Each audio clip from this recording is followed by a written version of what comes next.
ادب کے ساتھ، محبت کے ساتھ، پیار کے ساتھ، احترام کے ساتھ، اخلاص کے ساتھ گزارش کرتا ہوں کہ وہ ایک مرتبہ درود شریف پڑھ لیں۔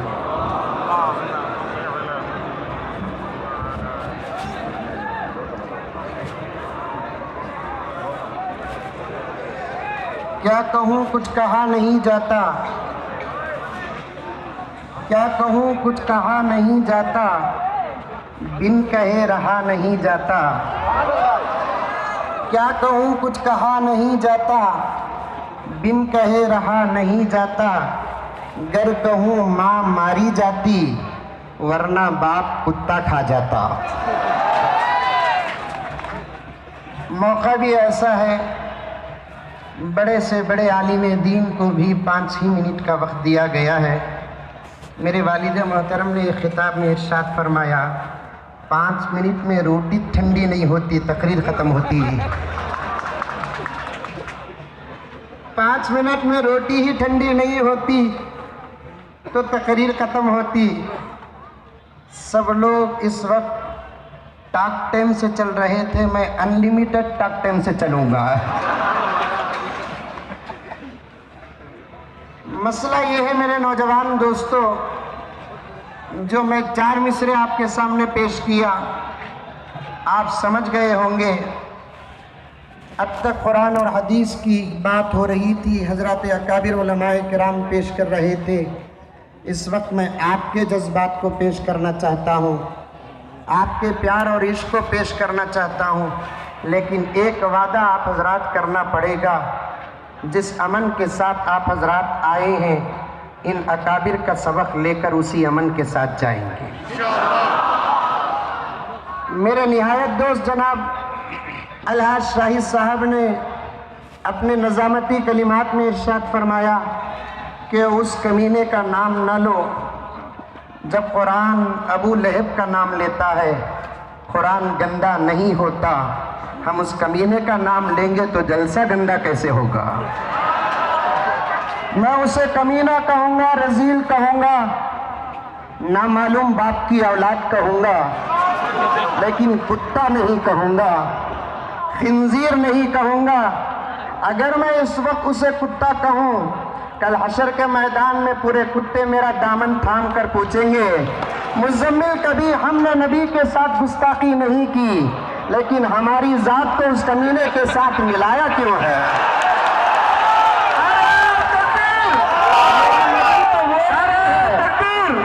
اس سے زمین محبت کرتی ہے، آسمان محبت کرتا ہے، دنیا کی ہر شے محبت کرتی ہے۔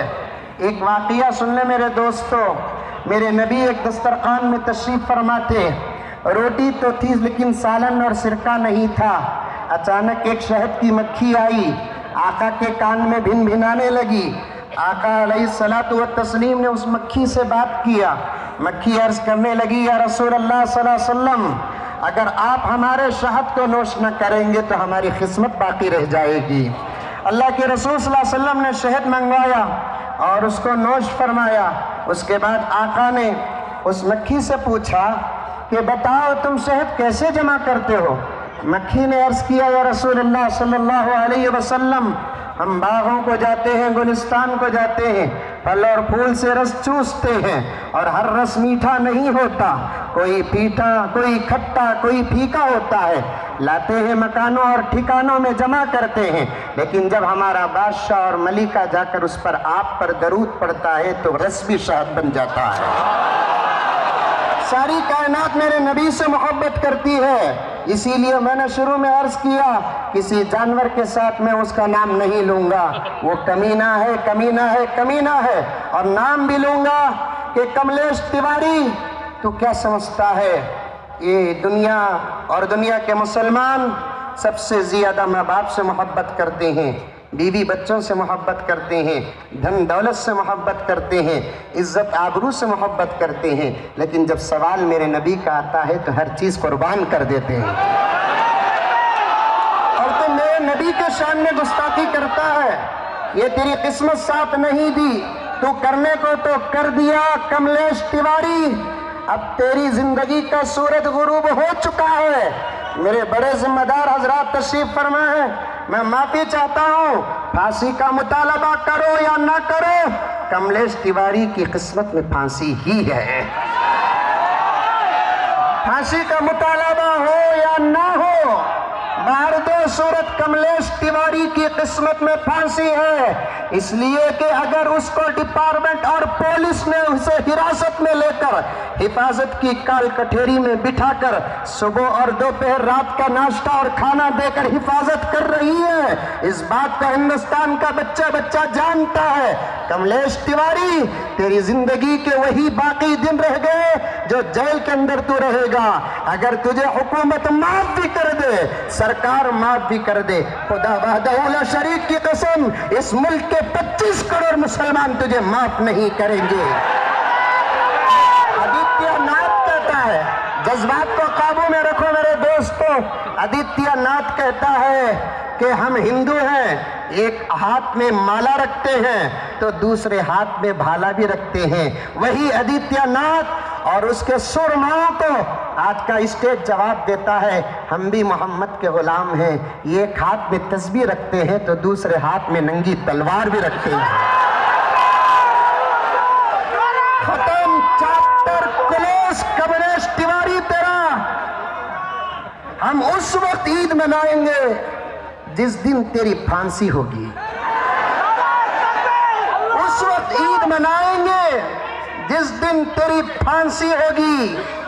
تو ختم ہو چکا، جس وقت تو نے میرے نبی کے شان میں گستاخی کی، اسی لمحے تیری بیوی تیری جورو بیوہ ہو گئی، تیرے بچے یتیم ہو گئے، تیرا گھر اجڑ گیا۔ اے ہندوستان کی حکومت و سرکار، تم کیا سمجھتے ہو؟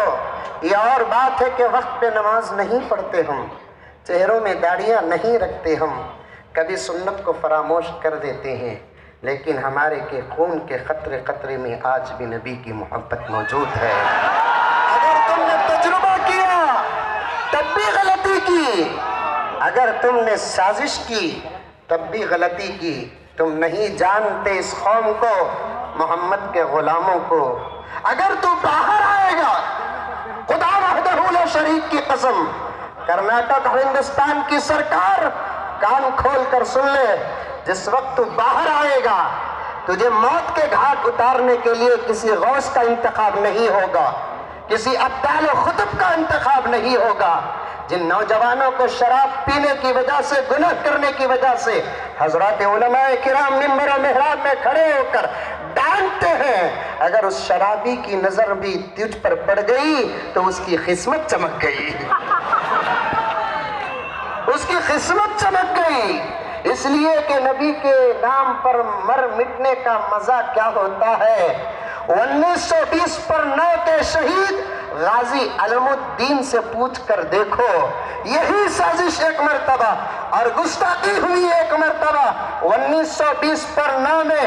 راجپال نے میرے نبی کے شان میں گستاخی کی، ایک سادہ سیدھا نوجوان جسے غازی علم الدین کہتے ہیں، خدا میں اس کا نام نکل کر آیا، وہ خواب دیکھتا ہے، نبی پاک صلی اللہ علیہ وسلم آزردہ چہرہ رکھے۔ غازی علم الدین نے نبی سے پوچھا، یا رسول اللہ صلی اللہ علیہ وسلم، کیا بات ہے کہ آپ کا چہرہ اترا ہوا ہے؟ اللہ کے رسول علیہ السلام نے ارشاد فرمایا، غازی علم الدین، میرے شان میں گستاخی ہو رہی ہے تو آرام کی نیند سو رہا ہے۔ صبح اٹھتا ہے غازی علم الدین اور دوستوں سے ذکر کرتا ہے، دوست ایک دوسرے بڑھ کر فیصلہ کرتے ہیں، راجپال کو موت کے گھاٹ ہم اتاریں گے۔ آخر جب تکرار حد سے زیادہ بڑھ گئی، خدا ڈالنے کی نوبت آئی، قسمت کا ستارہ چمک اٹھا تھا غازی علم الدین کے نام، غازی علم الدین کا نام اٹھ گیا۔ غازی علم الدین نے ارادہ کر کے راجپال کے دکان کو گیا، موت کے گھاٹ زمین میں اتارا، آسمان میں خدا جہنم کے گھاٹ اتارا۔ ہماری طاقت موت کے گھاٹ اتارنے کی ہے، لیکن اللہ کی طاقت جہنم کے گھاٹ اتارنے کی ہے۔ گراچے غازی علم الدین نے راجپال کو موت کے گھاٹ جب اتارا تو پولیس آئی اور گرفتار کر لی۔ نوجوانوں، یہ موقع جب بھی ہاتھ میں آئے گا، نہ ماں کا خیال کرنا، نہ باپ کا خیال کرنا، نہ اولاد کا خیال کرنا، پالنے والا ہماری ماں کو اللہ ہے، ہمارے باپ کو اللہ ہے۔ نبی کے نام پر مرنے کا موقع آ جائے تو پیچھے پلٹ کر ہرگز نہیں دیکھنا۔